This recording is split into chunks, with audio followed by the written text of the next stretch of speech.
My friends, suffering leaves invisible fingerprints on the soul. When you meet someone who has endured too much, you may not see their scars on the surface, but you can sense them in their eyes, their silence, and in the way they carry themselves through the world. Carl Jung once wrote that there is no coming to consciousness without pain. What he meant was that suffering does not simply wound us, it reshapes us. It carves pathways into the unconscious, forcing us to confront parts of ourselves we would otherwise avoid. If you have ever walked through the fire of grief, trauma, or relentless struggle, then you know you are not the same person who entered. Your brain rewires, your habits shift, your values transform.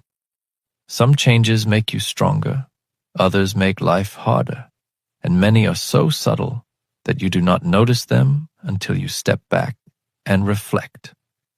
In this journey, I will reveal the traits of people who have suffered too much. Not all are obvious. Some are nearly invisible, visible only to those who have carried their own burdens. As you listen, ask yourself, which of these do I recognize within me? Trait 1. Why you need everything just right. When life has been unpredictable for too long, the body learns to live in a constant state of watchfulness. Psychologists call this hypervigilance. It is not simply a habit. It is survival encoded into the nervous system. If you have ever double-checked the lock on your door, then returned again and again just to be certain, this is not mere forgetfulness. It is your brain scanning for threats, desperate to prevent the chaos it once endured. You may notice unease when a meeting does not start on time, when plans change suddenly, or when your partner does not text back as quickly as you hoped. It feels like the ground beneath you is unstable, and you grasp for control in the smallest of ways, through routines, through order, through making things just right. Jung might say that this is the psyche's way of reclaiming safety. After all, when the world has shown itself to be dangerous, is it any wonder that the soul grows cautious? But here lies a paradox. Hypervigilance guards you, yet it also imprisons you. The same watchfulness that protects you also exhausts you. The same control that brings comfort can make you rigid, unable to let life flow freely. And yet, there is wisdom hidden within this trait. Hypervigilance is the mark of someone who has learned the cost of carelessness. It is a scar, yes, but it is also evidence that you survived. Trait 2. Expecting the worst. The shield of disappointment. Do you find yourself bracing for the worst outcome, even in moments of hope? Perhaps you have whispered to yourself, if I expect disappointment, then I can never be disappointed. At first glance, this seems logical, even realistic. But beneath it lies the quiet voice of a wounded heart. This is not realism. It is self-protection. Disappointment is one of suffering's cruelest teachers. When life has let you down too many times, your mind begins to shield you preemptively. You lower expectations, not because you do not care, but because caring too much feels dangerous. Carl Jung might call this a defense of the ego, a strategy of the psyche to avoid being pierced again. Yet he would also warn, what protects you can also suffocate you. When you always expect the worst, you unconsciously close the door to joy, to surprise, to the possibility that life could finally go right. Consider a seed buried in the soil. If it never believes the sun will rise, it will not push upward. So too with the soul. When it convinces itself that disappointment is inevitable, it stops striving, stops trusting, stops blooming. If this trait lives in you, recognize it not as weakness, but as armor. And ask yourself, am I ready to take it off, at least sometimes, so that I may feel the warmth of life again? Trait 3, living loss, the grief. No one talks about. Not all grief comes from death. Some of the heaviest sorrows are the ones we carry silently. The loss of trust, the loss of identity, the collapse of a relationship, or the shattering of a dream. Psychologists call this living loss. It is the grief of mourning something that still exists in the world, but no longer belongs to you. Carl Jung observed that unprocessed grief lingers in the unconscious, whispering through dreams, repeating in behaviors, and shaping choices long after the event has passed. If you have suffered such a loss, you may notice how joy feels muted, as though you are watching life through a pane of glass. You are present, but a part of you remains trapped in the past, grieving a version of reality where things had gone differently. Perhaps you punish yourself for what you lost, replaying the what-ifs. Even when life gives you something good, a new relationship, a fulfilling career, you cannot step fully into it because your heart still aches for the timeline that vanished. Jung would call this the shadow of grief, the unseen weight that follows us until we dare to face it. And facing it does not mean forgetting. It means honoring the loss, letting it teach you, and then allowing yourself to live in the present again. Living loss is a wound without ceremony. No funerals are held for broken dreams. Yet those who suffer it carry an invisible burden, one that changes how they see themselves and the world. Trait 4. Growth or decline. Suffering is an earthquake of the soul. It shakes the ground beneath you, cracking apart everything you thought was stable and forcing you to ask, what truly matters? Some emerge bitter, hardened by resentment. Others emerge transformed, filled with new purpose and compassion. Psychologists call this post-traumatic growth, the idea that hardship can spark profound positive change, but it is not guaranteed. Suffering is like fire. It can forge steel, or it can consume. History gives us vivid examples. Nelson Mandela, imprisoned for 27 years, emerged not with vengeance, but with forgiveness. His suffering gave birth to reconciliation, shaping the destiny of a nation. Adolf Hitler, on the other hand, took his early rejection and personal pain and allowed it to fester into hatred, unleashing destruction on a global scale. Jung would remind us that suffering does not define us. It reveals us. It shows us the raw material of the soul, but it is we who choose how to shape it. Will we let pain corrode us, or will we let it carve us into something greater?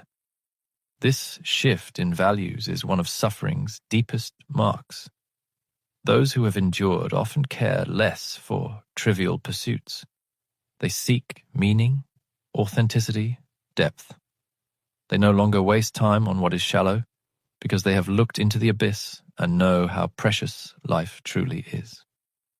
Trait 5, the wounded healer, turning pain into purpose. Perhaps the most paradoxical trait of all is the wounded healer. Jung described it as the soul that, because of its own suffering, feels called to heal others. You may have noticed this in yourself or in those around you. The counselor who grew up in chaos, the nurse who once lay in a hospital bed, the teacher who knows what it means to feel unseen. Their deepest wounds become the very fuel for their mission. On the surface, this seems noble, and it is. Pain makes us empathetic. Struggle makes us relatable. Those who have suffered often have the most compassionate hearts. But there is a hidden complexity. Sometimes the desire to heal others is also a disguised attempt to heal oneself. You may be drawn to people with the same struggles you once endured, hoping that by guiding them, you will finally soothe your own ache. Yet in doing so, you risk replaying your trauma, staying trapped in the cycle. This does not make the wounded healer false. It makes them human. The challenge, Jung would say, is to recognize that the healing of others cannot replace the healing of oneself. Only when you face your own shadow can you help others without losing yourself in their pain. If you carry this trait, know this: your scars are not a weakness. They are bridges. But do not forget to walk across your own bridge as well. The meaning of suffering. Yes, pain leaves a mark, but suffering is not the end of the story. The brain is not static. The soul is not fixed. Both can heal, adapt, and grow stronger. Jung believed that the meaning of life is found not in the avoidance of suffering, but in how we respond to it. The traits we have explored, hypervigilance, expecting disappointment, living loss, shifting values, the wounded healer, are not curses. They are signposts, pointing to the battles you have survived and the depths you have touched. If you see yourself in these traits, do not despair. See them as reminders that you have endured. You have walked through the fire and lived to tell the tale. Suffering shapes us, but it does not have to define us. The question is not whether you have suffered, but what you will do with your suffering now. Will you let it harden you, or will you let it deepen you? Will you let it chain you to the past, or will you allow it to carve a doorway into a more meaningful future? Carl Jung once wrote, "I am not what happened to me. I am what I choose to become." So I leave you with this. Your suffering is real, but so is your power to transform it. And in that transformation lies not only your healing, but the light you may carry for others still lost in the dark. The choice that defines you. And here lies the central truth.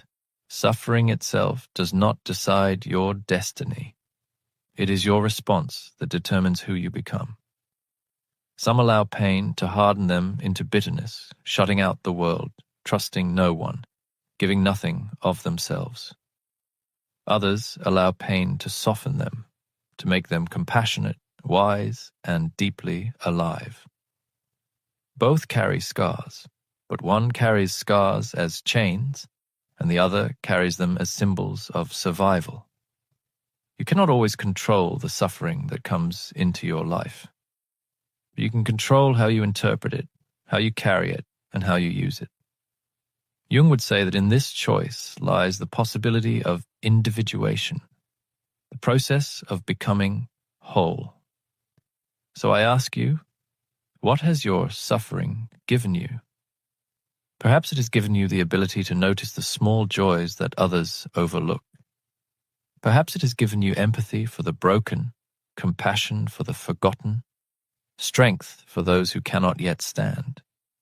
Perhaps it has given you the clarity to cut away what does not matter and the courage to pursue what truly does. Yes, pain leaves wounds, but sometimes those wounds become windows through which the light enters. Jung himself once wrote, "The most terrifying thing is to accept oneself completely. And suffering, if you let it, can guide you to that acceptance. Because once you have endured what you thought would destroy you, you begin to see you are stronger, deeper, more resilient than you ever imagined." If you are listening now and you recognize these traits within yourself, hypervigilance, expecting disappointment, silent grief, shifting values, the wounded healer, know this: you are not broken. You are marked. You are initiated. The world may not honor your suffering. It may not see your scars, but your soul knows. And the depth you carry is your gift to the world. So let me leave you with this. Do not run from your suffering. Do not bury it. Do not let it define you, but do not deny it either. Instead, look into it, learn from it, integrate it. For it is not what happened to you that defines your destiny. It is what you choose to do with it. You are not merely a victim of suffering, you are its alchemist. And if you choose, you can turn even your deepest wounds into gold.